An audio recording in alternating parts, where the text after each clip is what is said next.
Good morning class. বলো কেমন আছো সবাই? খুব ভালো আছো? আচ্ছা, হ্যাঁ আমিও খুব ভালো আছি। কেমন ঠান্ডা পড়েছে বলো। খুব ঠান্ডা পড়েছে তাই না? আর এখন আমাদের কি হচ্ছে, বাড়িতে কি হচ্ছে, পিঠে পুলি হচ্ছে না সবার বাড়িতে? তোমাদের পিঠে পুলি খাওয়া হয়েছে? কার কার হয়েছে দেখি?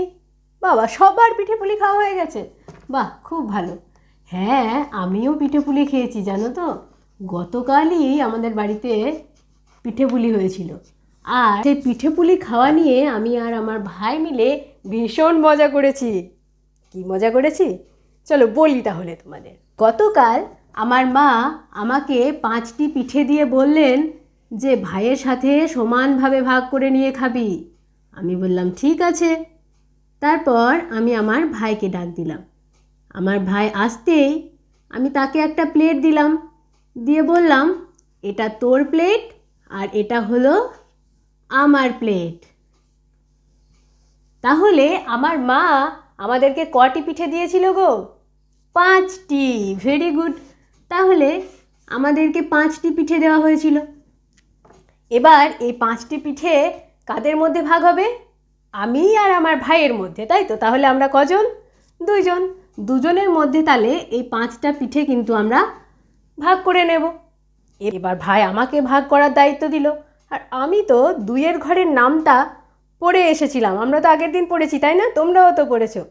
তাই আমি তো দুইয়ের ঘরের নামটা জানি, তাই দুইয়ের ঘর নামটা কষতে শুরু করলাম। কিভাবে? 2 1 2। অর্থাৎ আমরা যে দুজন আছি, আমি আর আমার ভাই, দুজনে যদি একটা করে পিঠে নিই তাহলে আমাদের কটা গেল এখান থেকে? দুটো, তাই তো? তাহলে দুটো এখান থেকে চলে গেল। তাহলে আমাদের দুজনে যদি একটা করে পিঠে নিই তাহলে আমাদের দুটো গেল। এবার তারপরে কি? 2 2 4। তাহলে আমরা যদি দুজনে দুটো করে পিঠে নিই তাহলে এখানে মোট কটা পিঠে হলো আমাদের? আমার দুটো আর ভাইয়ের দুটো, তাহলে মোট এখানে 4টে পিঠে হলো। তাহলে আরও দুটো পিঠে চলে গেল, তাই তো? তাহলে এই 4টে পিঠে চলে গেল। আমরা তাহলে কি করলাম? ঝটপট করে দুটো করে পিঠে নিয়ে নিলাম। এবারে কটা পিঠে পড়ে থাকলো তাহলে বাকি? একটা পিঠে। 5টা থেকে 4টে বাদ গেল, তাহলে কটা পড়ে থাকলো? একটা পিঠে পড়ে থাকলো, তাই তো? এবারে সমস্যা হলো এই একটি পিঠেকে নিয়ে। এবার ভাই বলছে এই একটি পিঠে আমি খাবো। আমি বললাম না, আমাকে প্রথমে মা দিয়েছিল, আমি খাবো। তো এই নিয়ে যখন আমাদের ঝামেলা শুরু হয়ে গেল, তখন পাশের ঘর থেকে মা এসে বলল, কি হয়েছে রে? তখন আমরা বললাম যে এই একটা পিঠে আর আমরা ভাগ করতে পারছি না, আমরা দুজন আছি আর আমাদের এখানে পিঠে আছে একটা। তখন আমার মা বলল, বেশ ঠিক আছে ঠিক আছে, তাহলে এই একটা পিঠে নিয়ে আর ঝামেলা করতে হবে না, ওটা আমাকে দিয়ে দে। তখন আমরা কি করলাম? এই যে বাকি একটা পিঠে, সেই একটা পিঠে কিন্তু আমরা কাকে দিয়ে দিলাম? মাকে দিয়ে দিলাম। তাহলে পিঠে শেষ হয়ে গেল। আর আমাদেরও কিন্তু কি হলো? সমানভাবে ভাগ করা হলো। তাহলে তোমরা বলো তো, প্রথমে মা আমাকে কটি পিঠে দিয়েছিলেন? 5টি পিঠে। তাহলে ভাগ করতে হয়েছিল কটা পিঠেকে আমাদেরকে? 5টি পিঠে ভাগ করেছিলাম। তাহলে যে সংখ্যাকে ভাগ করা হয় তাকে বলা হয় ভাজ্য। কি বলে? ভাজ্য। Very good. আর আমরা কজন ছিলাম?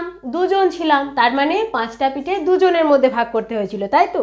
তাহলে যা দিয়ে ভাগ করা হয় বা যাদের মধ্যে ভাগ করা হয়েছে সেই সংখ্যাটাকে বলা হয় ভাজক।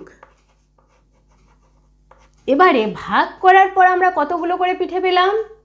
দুটো করে, তাই তো? দুটো করে পিঠে পেয়েছি। তাহলে ভাগ করার পরে যেটা পাওয়া গেল সেটাকে বলা হয় ভাগফল। আর তারপর লাস্টে কি? একটা পিঠে নিয়ে তো আমাদের ঝামেলা হচ্ছিল, তাই তো? যেটাকে আর ভাগ করা যাচ্ছিল না।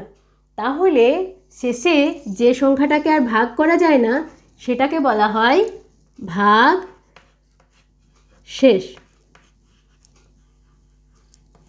তাহলে তোমরা বুঝতে পেরেছো, যে সংখ্যাকে ভাগ করা হয় তাকে কি বলে? ভাজ্য। আর যা দিয়ে ভাগ করা হয় তাকে বলা হয় ভাজক। আর ভাগ করার পরে যে উত্তরটা পাওয়া যায়, যে ফলটা পাওয়া যায় তাকে বলা হয় ভাগফল। Very good. আর শেষে যেটুকু বাকি থাকে সেই সংখ্যাটাকে কি বলে? ভাগশেষ। তাহলে আজকে আমরা কি শিখলাম? ভাজ্য, ভাজক, ভাগফল আর ভাগশেষ, তাই তো? ভাগফল ও ভাগশেষ কি সেইগুলো আমরা জানলাম, তাই তো? তাহলে আজকের ক্লাস এই পর্যন্তই। পরের দিন আমরা আরও অন্যান্য বিষয় নিয়ে আলোচনা করব। আজকে ছিল এই ভিডিও। আমাদের যে 4টে সাবজেক্ট রয়েছে, বাংলা, ইংরেজি এবং গণিত, আমাদের পরিবেশ, এই 4টের ওপরই ডেমো ক্লাস কমপ্লিট হলো দেওয়া একটা করে। এবং এর পরবর্তীতে তোমরা কোন টপিকের ওপর ডেমো চাইছো সেটা যদি আমাকে জানাও খুব ভালো হয়, আর না হলে আমি নিজের ইচ্ছে মতো আরও পরবর্তীতে ডেমো দিতে থাকবো। তো ততক্ষণ সবাই খুব ভালো থাকো, যারা যুক্ত হওনি তারা যুক্ত হয়ে যাও, আর অনেক অনেক করে শেয়ার করো বন্ধু বান্ধবদের মধ্যে। যদি ভিডিওটা ভালো লাগে অবশ্যই লাইক করো। দেখা হচ্ছে আবার পরের ভিডিওতে।